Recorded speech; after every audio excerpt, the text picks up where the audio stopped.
Ahora nos vamos a otro tema, un tema con el que veníamos en realidad ya charlando tanto ayer como en el inicio del programa del día de hoy, la situación en las distintas escuelas. Pero en el medio, siempre vamos de lo micro a lo macro, ¿no? En el medio, los chicos. Los chicos, las chicas, adolescentes, jóvenes que tienen voz propia, que están manifestando lo que les sucede, ¿sí? Quizá no de la mejor manera, quizá esto de la agresividad y la violencia que se está viviendo en distintos escenarios dentro del sistema educativo es algo que nos llama la atención y es algo de lo que queremos hablar con quienes saben, ¿sí? Con profesionales, en este caso de la salud mental. Estamos en comunicación con la licenciada Georgina Venegas. Georgina, buen día, ¿cómo estás? Hola, Nair, buen día, ¿cómo estás? Bien, todo bien por acá. Qué gusto volver a escucharte, Georgina. Nos volvimos a encontrar. Bueno, pero está buenísimo porque algo en lo que muchas veces hemos coincidido es que la salud mental requiere un espacio y requiere un abordaje y requiere también una mirada un poco más, no sé si más comprensiva netamente, pero sí un poco más amplia, no quedarnos solamente con el hecho aislado, sino poder analizarlo un poquito más, sobre todo para acompañar, contener y dar una solución a esta situación.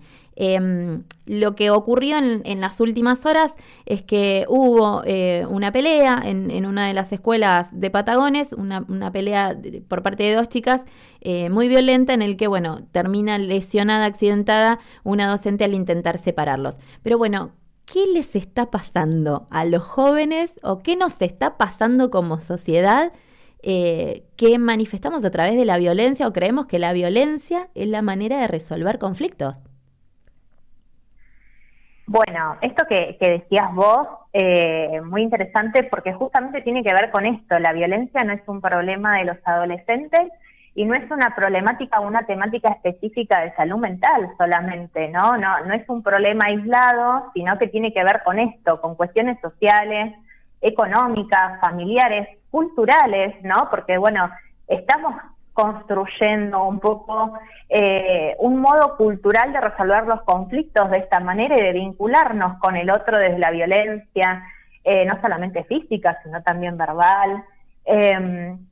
Por ese motivo, la prevención y la atención de la violencia, en este caso de la violencia escolar, ¿sí? Nos enmarca en un enfoque que no solamente involucra a la escuela, ¿no? Y a los docentes y a los directivos, a los equipos que están ahí en el día a día con los chicos, sino también a su familia y a toda la comunidad, ¿no? En este sentido de también estar conversando sobre este tema y ver cómo nos podemos involucrar desde nuestro lugar en esta problemática. Tenemos que tener en cuenta un poco que la violencia tenemos que diferenciarla de lo que es la agresión, ¿no? Porque muchas veces usamos la misma palabra como modo de describir lo que ha pasado, y cuando hablamos de agresión podemos hablar de un episodio aislado o de una situación de crisis en la persona, en este caso del adolescente. Cuando hablamos de violencia hablamos de algo más sostenido, algo que ya se ha estructurado de esta manera y que sucede constantemente o recurrentemente. Es, Y vos me preguntabas, bueno, ¿y a qué se debe esto, no? claro, sí, sí.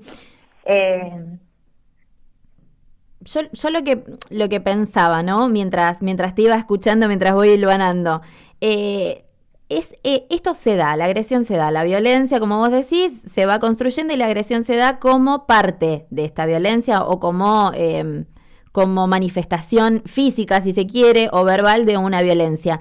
Pero esto, ¿cómo lo podemos ir visualizando previamente? ¿Cuáles son las cuestiones que yo tengo que tener en cuenta para decir, no, mira, acá me parece que está habiendo violencia y debería actuar de tal o cual modo siempre que se pueda? Intervenir en esas situaciones y obviamente no tenemos las atribuciones para hacerlo, es muy difícil, pero en el caso de que sí, ¿cómo yo la puedo visualizar previamente y de qué manera actuar en esos casos? Bien, bueno, es importante esto, ¿no? Saber detectar tempranamente. Por eso también, para poder detectar, tenemos que saber reconocer qué es la violencia, ¿no? Y poder sacarla, ¿no? De este lugar de que es solamente la violencia física, sino que hay muchos tipos de violencia incluso dentro del círculo de los adolescentes. Un tipo de violencia, por ejemplo, es el acoso escolar, el bullying, que está tan presente en las instituciones, donde uno puede empezar a darse cuenta cuando escucha una burla, un insulto de un compañero hacia otro, donde un alumno que es excluido, que no es integrado como parte del grupo o es intimidado por sus compañeros. Lo podemos ver en las redes sociales, en el ciberacoso, con los comentarios, con la exposición de imágenes, de videos de un compañero. Esto te hago un paréntesis Sí. acá, Georgina, para no perderme. Esto no pasa con los adolescentes nada más.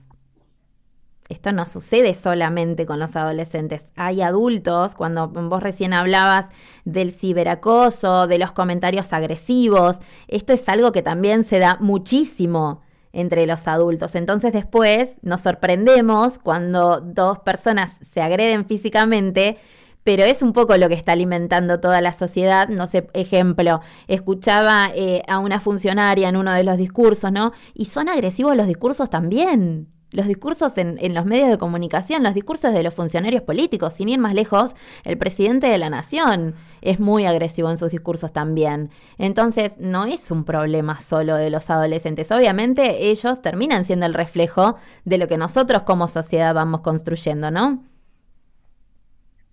Sí, esto aparece, por supuesto, también en los adultos, ¿no? Como modo de resolución, como modo de enfrentamiento hacia el otro, ¿no? Una de las principales causas de la violencia es la incapacidad para resolver los conflictos, para resolver las diferencias con el otro. Y muchas veces tiene que ver con esta pérdida que hemos tenido también como sociedad de la capacidad de tolerancia, de respeto, de escucha hacia lo que el otro tiene que decir, por más que yo no esté de acuerdo, ¿no? O piense distinto. Hemos construido esta idea de que si el otro es diferente o no piensa como yo, o no me gusta cómo es, lo puedo anular, ¿no? Lo puedo eliminar, lo puedo agredir. Y esto es violento, ¿no? Creerse, ¿no? Con la capacidad y con el poder de poder, ¿no? Destruir al otro porque no lo necesito o porque no me gusta o porque no lo quiero, ¿no? Y esto nos hace perder la capacidad de convivencia, ¿no? Que es lo que nos hace seres sociales también como personas, convivir con el otro que es distinto. Desde tu mirada profesional, ¿has visto que esto se ha incrementado en el último tiempo, en los últimos años, si se quiere, pospandemia, por ejemplo? ¿Esto se ha incrementado o es algo que ya se viene visualizando hace tiempo? Es algo que siempre estuvo, como te decía hoy, la agresividad es algo innato en las personas, ¿sí? Y nosotros necesitamos ser agresivos en muchas situaciones de nuestra vida para poder aceptar nuestros desafíos, para poder alcanzar nuestras metas, para enojarnos, para poner límites hacia el otro, necesitamos ser un poco agresivos.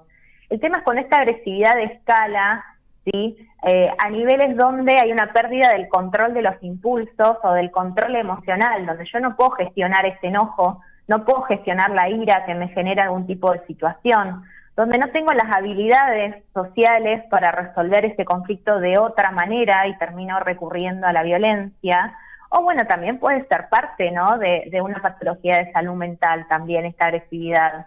Si no, no tenemos que dejar de vista esto también. Tal cual, esto que vos recién planteabas, cuando hablamos de violencia en las escuelas muchas veces, si lo trasladamos al área de salud mental o de salud en general, también a veces viene asociado a distintos diagnósticos que pueden darse en una persona. No sé, se me ocurre una persona no verbal que no encuentra otro medio de comunicación o otra manera de manifestar un malestar que no sea con la agresión, ¿no?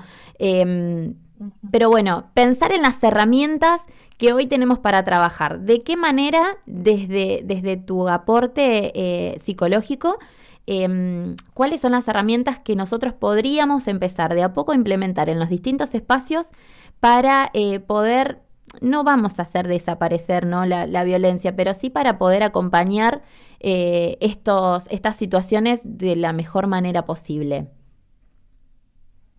Bueno, en primer lugar, lo decías vos hoy, ¿no? Aprender a detectarlo, a estar atentos a esto, a observar cómo se relacionan los chicos, de qué manera se hablan, qué sucede con los grupos, qué sucede en el aula, en los recreos, si hay cuestiones que quedan por fuera, que nos terminamos enterando por ahí de que hubo alguna cuestión en Instagram o en redes sociales que involucra a los alumnos, estar atentos a esto, ¿no? Para poder detectar e intervenir de forma temprana. Después la educación sobre la violencia, esto que charlábamos al principio, poder educar en cuanto a qué es la violencia o cómo se manifiesta la violencia. También, no tocamos el tema, pero también está la violencia sexual, ¿no? Y los diferentes tipos de violencia, cómo circulan, ¿no?, nuestros vínculos, cómo aparece la violencia, que no solamente es una pelea, ¿no?, o un golpe, sino que es algo mucho más amplio y que nos atraviesa en el día a día y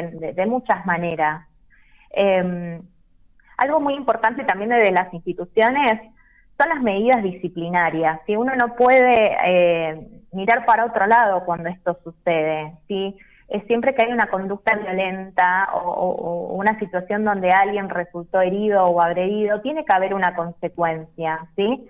En la medida de las posibilidades evolutivas también de la persona, en este caso del adolescente, de entender la gravedad de su acto y de poder aceptar, ¿sí?, esa responsabilidad. Pero siempre el tema de la sanción respecto a esta conducta, ¿no? Bueno, hay que hacer algo con esto. Y el apoyo a las víctimas, fundamental, ¿no? Sea desde la institución u ofrecerle a través de una red que la institución pueda construir, apoyo psicológico, apoyo social, ver la manera de que pueda continuar y reincorporarse a la escuela. Bien. Bueno, la verdad que siempre agradeciendo tu aporte y tu contribución, son temas que realmente preocupan como madre, en mi caso, preocupan también como parte de las instituciones educativas y como sociedad, ¿no? Esto de empezar a prestar atención a las cosas que son verdaderamente importantes porque, como en su momento lo hablamos también en este programa, los jóvenes no son el futuro, son el presente y tienen un espacio y requieren de atención y de acompañamiento justamente para que mañana sean adultos más responsables, adultos con herramientas para resolver conflictos y bueno, tratar de pensar también en qué sociedad les estamos dejando a los que vienen. Así que muchísimas gracias, Georgina, por tu tiempo, por tu aporte y desde ya seguramente en algún otro momento nos vamos a estar comunicando para seguir abordando distintos temas desde la mirada de la salud mental, de la salud emocional, desde la mirada de la psicología. Bueno, muchas gracias por la invitación, espero que sea de utilidad el espacio y nos encontraremos para charlar sobre alguna otra temática.